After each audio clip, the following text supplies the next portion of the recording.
Dr. Sandy Portko from Family Futures, and I'm here to talk to you today about 5 things that will help you maintain your connection with your child. As parents, we all know that establishing a secure, loving attachment relationship with our babies is critical for their well-being and development.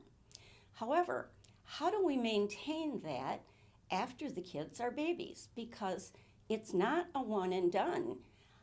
I'm here to tell you about 5 things that will help you maintain your close connections with your child. The first item is be present. This means be with your child, your full attention on your child. No electronics, no scrolling through emails, no checking your phone, no watching the news on TV. You are there to be focused on your child, no matter what the age of your child. This is precious time.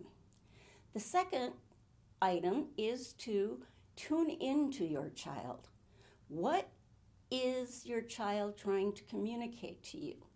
This means not only listen for words, but facial expressions, body language, even the tone of their voice. The third item is to respond appropriately. You have tuned into them. You have interpreted that communication. You think you are pretty sure about what the child is actually saying to you. Now it's time to respond. And to respond appropriately means, first of all, validate what the child is saying to you. That means if the child is telling you, I'm afraid of this, then you acknowledge that. You can say something like, it's okay to be afraid. Everybody's afraid of something. If you say to, some parents will say to a child, oh, there's nothing to be afraid of. That's silly. That completely breaks the connection at that moment. Now, it can be repaired because all of us parents make mistakes. We aren't always 100% on the mark in terms of interpreting what the child is actually trying to tell us. So, if you can do it 75% of the time, you're good. But the important thing is to repair the connection if you break it. And if the child says, no, that's not what I meant, then you go back again and tune in again. And you say something like, I'm sorry, I guess I didn't hear you right. Can you tell me again? And this will encourage the child to maintain his or her line of communication with you.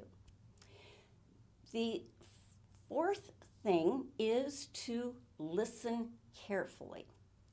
Sometimes what the child is actually saying is not the underlying message. You can correct that, or you can confirm that by saying something along the lines of, I'm wondering, or it sounds like there may be more that you're worried about.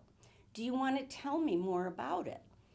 And that gives the child the message that you are really, truly listening to her.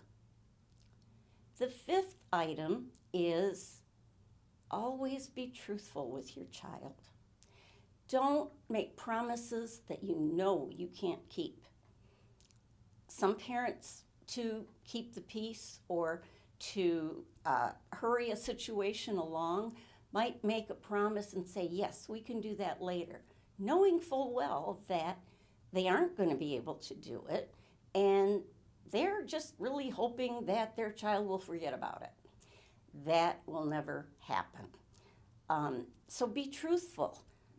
You could say something like, I would really like to do that too. I don't know if we're going to be able to do it, but I will keep thinking about it, and I will see if there's a way we can make it work.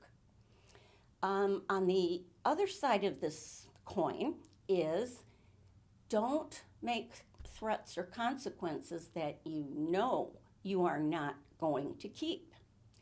Both of these um, ends of the spectrum, making promises you can't keep or threatening consequences that you know you're not going to keep, destroy the child's trust in the parent.